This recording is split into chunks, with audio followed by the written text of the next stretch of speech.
Chapter 5. The Confession of a Passionate Heart. Heals up. Now, said Alyosha, I understand the first half. You understand the first half. That half is a drama, and it was played out there. The second half is a tragedy, and is being acted here. And I understand nothing of that second half so far, said Alyosha. And I? Do you suppose I understand it? Stop, Dmitri, there is one important question. Tell me, you were betrothed? Betrothed still? We weren't betrothed at once, not for 3 months after that adventure. The next day I told myself the incident was closed, concluded that there would not be no sequel. It seemed to me caddish to make her an offer. On her side she gave no sign of life for the 6 weeks that she remained in the town, except indeed for one action. The day after her visit, the maidservant slipped round with an envelope addressed to me. I tore it open. It contained the change out of the banknote. Only 4,500 rubles was needed, but there was a discount of about 200 on changing it. She only sent me about 260. I don't remember exactly, but a note, not a word of explanation. I searched the packet for a pencil mark, nothing. Well, I spent the rest of the money on such an orgy that the new mayor was obligated to restrain me. Well, the lieutenant colonel produced the battalion money, to the astonishment of everyone, for nobody believed that he had the money untouched. He'd no sooner paid it than he fell ill, took to his bed, and 3 weeks later softening of the brain set in, and he died 5 days afterwards. He was buried with military honors, for he had not time to receive his discharge. 10 days after his funeral, Katerina Ivanovna with her aunt and sister went to Moscow. And behold, on the very day they went away, I didn't see them off or take leave. I received a tiny note, a sheet of thin blue paper, and on it only one line in pencil. I will write to you. Wait. K. And that was all.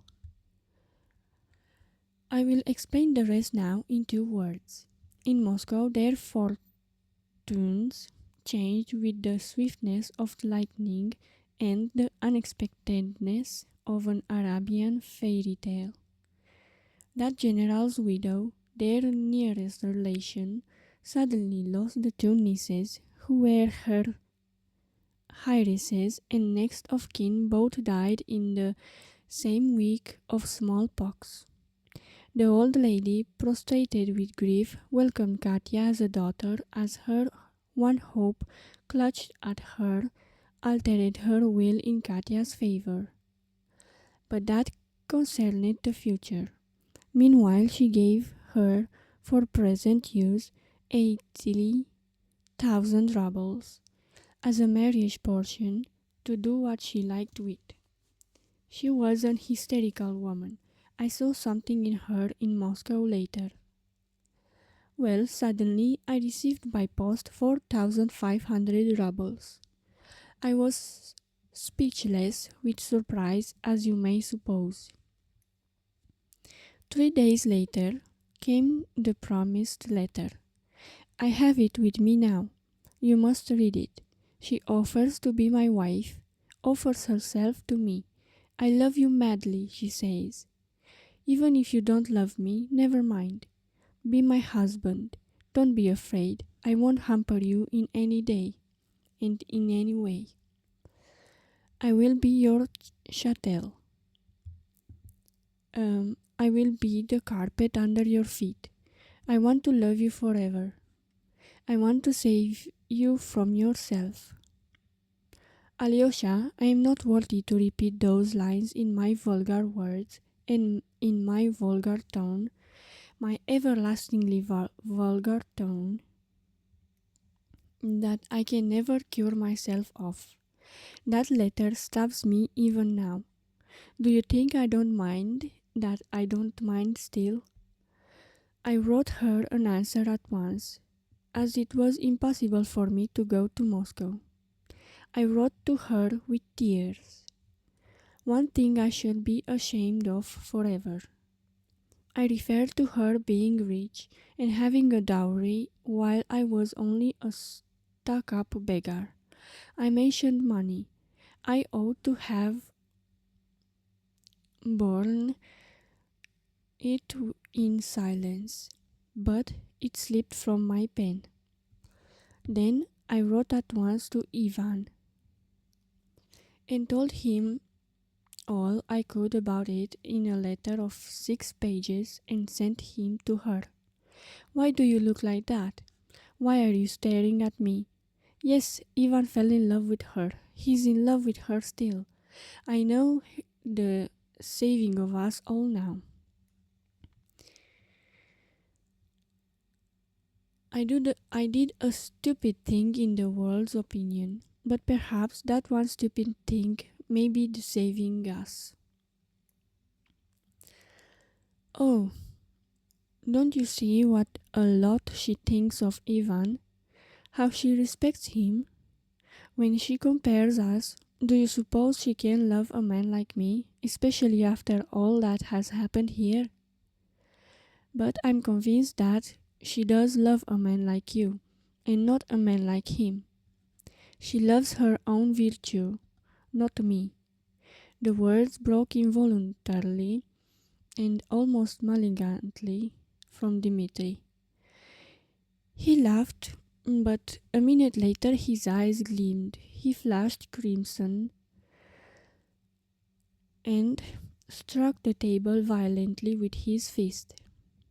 I swear, Alyosha, he said with intense and genuine anger at himself. You may not believe me, but as God is holy and as Christ is God, I swear that I thought I smiled at her lofty sentiments just now. I know that I am a million times baser in soul than she, and that the lofty sentiments of hers are as sincere as a heavenly angel's. That's the tragedy of it, that I know that for a certain. What if anyone does show off a bit? Don't I do it myself? And yet I am sincere. I am sincere. As for Ivan, I can understand how he must be cursing nature now with his intellect too. To see the preference given to who, to what? To a master who, though he is betrothed, and all eyes are fixed on him, can't restrain his debaucheries and before the very eyes of his betrothed. And a man like me is preferred while he is rejected. And why? Because a girl wants to sacrifice her life and destiny out of gratitude. It's ridiculous.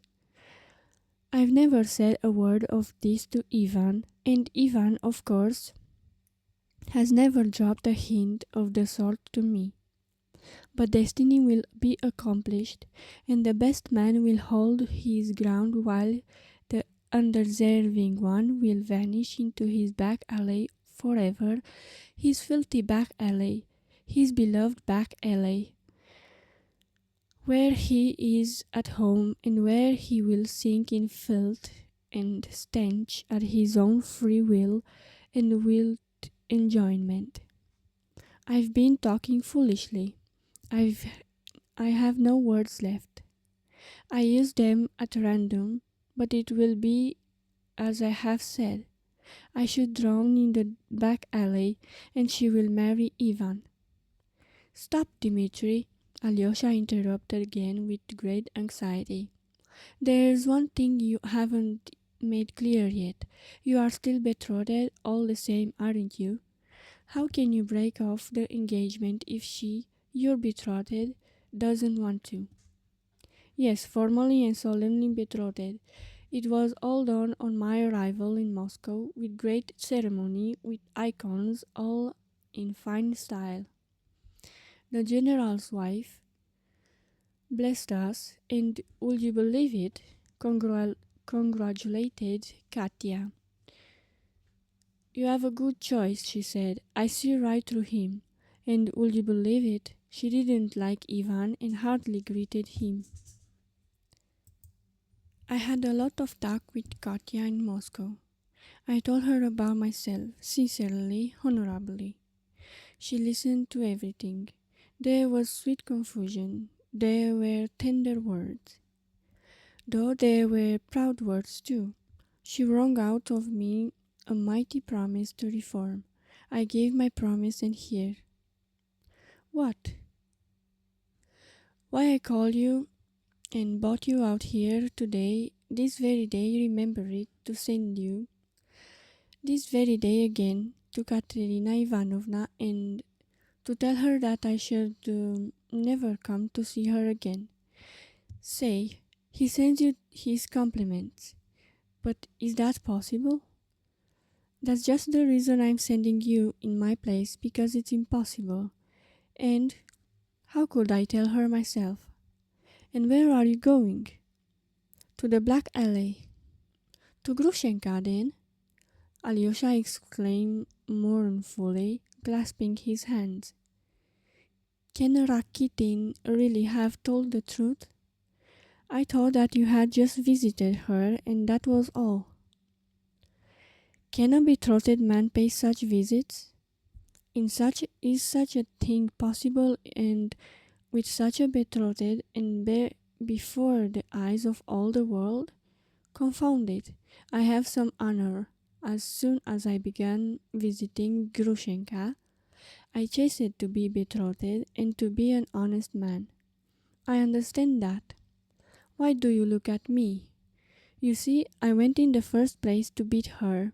I had heard, and I know for a fact now, that the captain, father's agent, had given Grushenka an IOU of mine of her for her to sue me for payment, so as to put an end to me.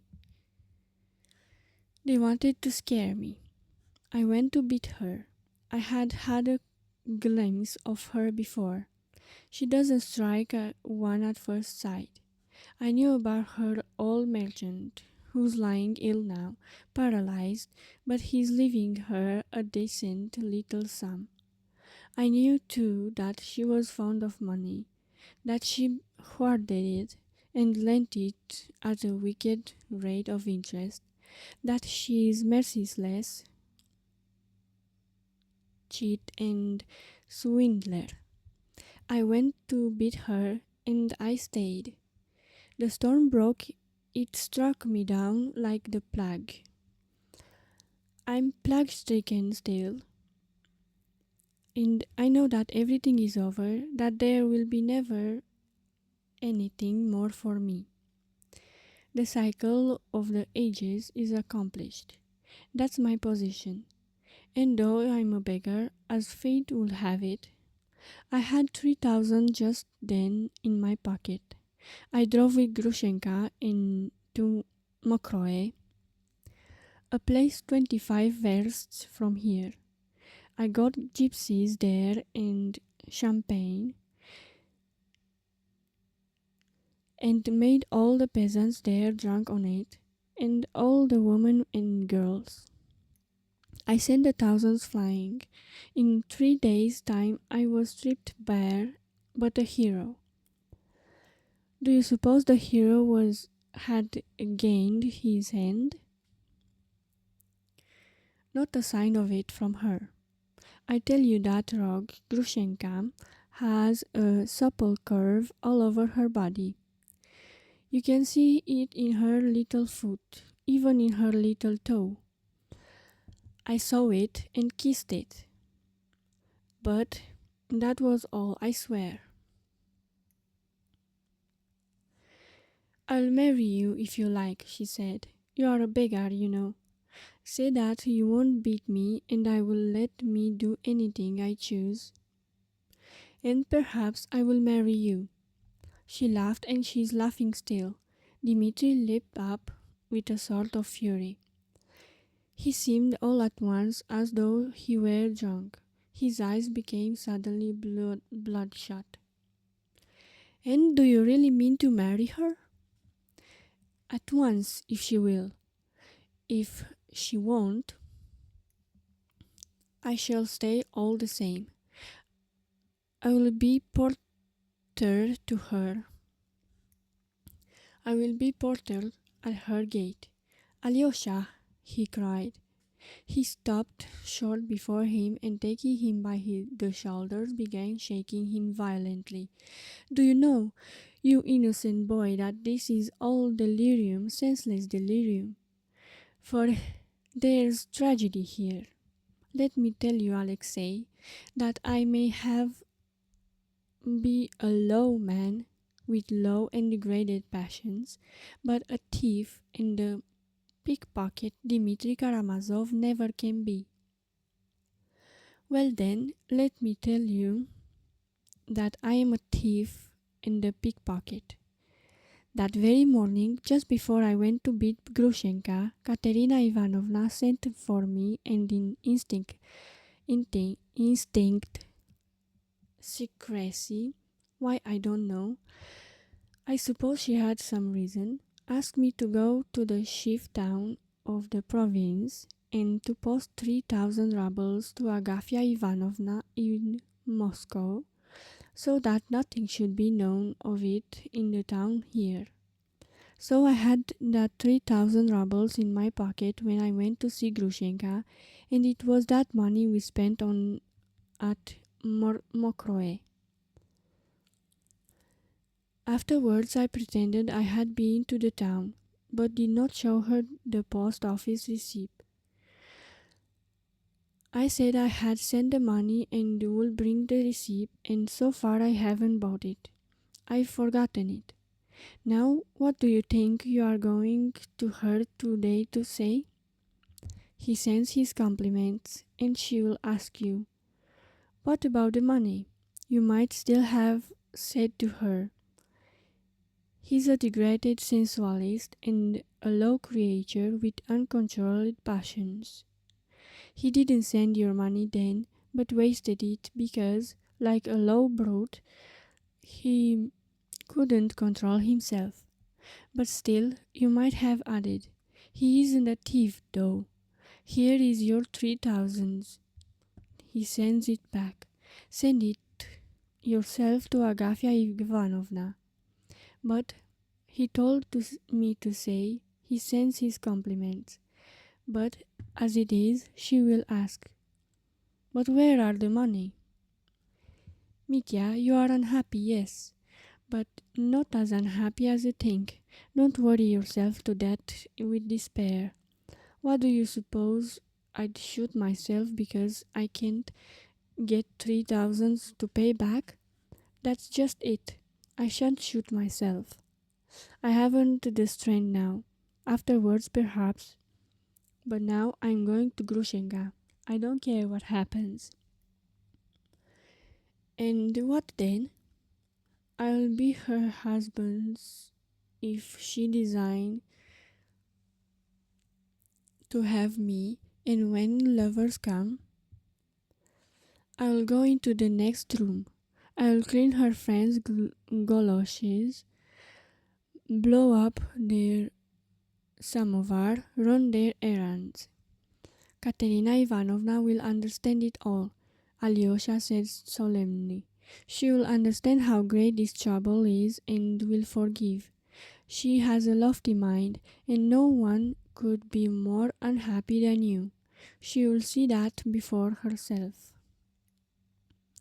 She won't forgive everything, said Dmitri with a grin. There's something in it, brother, that no woman could forgive. Do you know what would be the best thing to do? What? Pay back the 3,000. Where can we get it from? I say I have 2,000. Ivan will give you another 1,000, that makes 3. Take it and pay it back. And when will you get it? Your 3,000. You are not of age. Besides, and you absolutely must take my farewell to her today, with the money or without it, for I can't drag on any longer. Things have come to such a pass. Tomorrow is too late. I shall send you to father. To father? Yes, to father first. Ask him for 3,000. But Mitya, he won't give it. As though he would. I know he won't. Do you know that the meaning of despair, Alexei? Yes. Listen, legally he owes me nothing. I've had it all from him, I know that. But morally he owes me something, doesn't he? You know he started with 28,000 of my mother's money and made 100,000 with it. Let him give me back only 3 out of the 28,000. And he'll draw my soul out of hell, and it will atone for many of his sins. For that 3,000, I give you my solemn word, I will make an end of everything, and he shall hear nothing more of me. For the last time I give him the chance to be a father.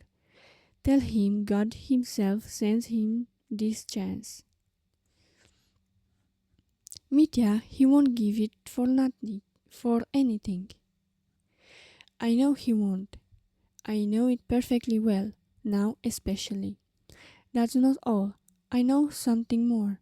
Now, only a few days ago, perhaps only yesterday, he found out for the first time in earnest,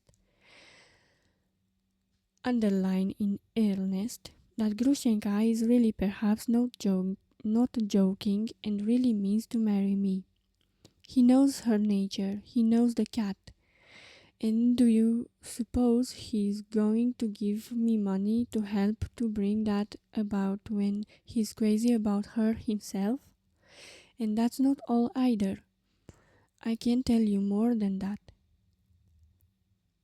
I know that for the last 5 days he has had 3,000 drawn out of the bank, changed into notes of 100 rubles, packed into a large envelope sealed with 5 seals, and tied across with a red tape. You see how well I know all about it. On the envelope is written, "To my angel Grushenka when she will come to me." He scrawled it himself in silence and in secret, and no one knows that the money is there except the valet, Smerdyakov, who he trusts like himself. So now he has been expecting Grushenka for the last 3 or 4 days. He hopes she will come for the money. He has sent her word of it, and she has sent him word that perhaps she will come. And if she does go to the old man, can I marry her after that? You understand now why I'm here in secret and what I'm on the watch for? For her. For her? Yes, for her.